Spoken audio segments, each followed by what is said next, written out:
Early pregnancy പീരീഡിൽ നടത്തുന്ന first trimester screening അഥവാ ഡൗൺ സിൻഡ്രോം സ്ക്രീനിങ് ടെസ്റ്റ് എന്താണ്, അത് ഏത് പീരീഡിലാണ് നടത്തുന്നത് എന്ന് നോക്കാം. ഫസ്റ്റ് ട്രൈമസ്റ്റർ സ്ക്രീനിങ് എന്നത് ഗർഭസ്ഥ ശിശുക്കൾക്ക് ജനിതക വൈകല്യം അഥവാ ഡൗൺ സിൻഡ്രോം പോലെയുള്ള ക്രോമസോമൽ അനോമലി കാണാനുള്ള സാധ്യതയുണ്ടോ എന്നറിയാനുള്ള സിമ്പിളായ ഒരു സ്ക്രീനിങ് ടെസ്റ്റാണ്.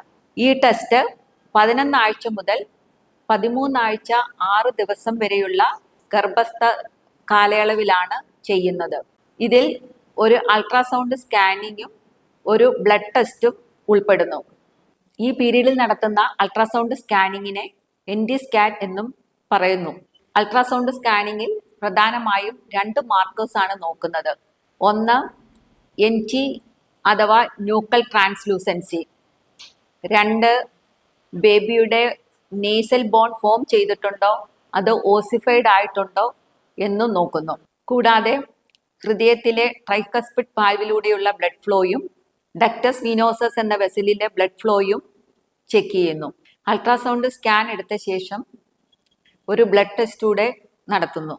ബ്ലഡ് ടെസ്റ്റിൽ സിറം ഫ്രീ ബീറ്റ HCGയും സിറം പാപ്പയും മെഷർ ചെയ്യുന്നു. അൾട്രാസൗണ്ട് സ്കാനിങ്ങും ബ്ലഡ് ടെസ്റ്റിൻ്റെ റിസൾട്ടും അമ്മയുടെ പ്രായവും കമ്പൈൻ ചെയ്ത് കുഞ്ഞിന് ജനിതക വൈകല്യം വരാനുള്ള സാധ്യതയുണ്ടോ എന്ന് നമുക്ക് മനസ്സിലാക്കാം.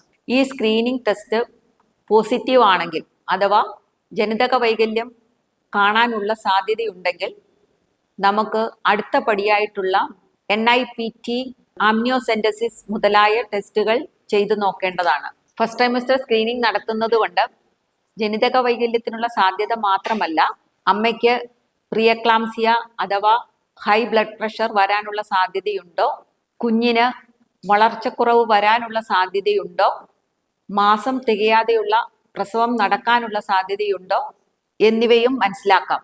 ഈ ഫസ്റ്റ് ട്രൈമസ്റ്റർ സ്ക്രീനിങ് ടെസ്റ്റ് എല്ലാ ഗർഭിണികളും ഏർലി പ്രഗ്നൻസി പീരീഡിൽ തന്നെ ചെയ്യേണ്ടതാണ്.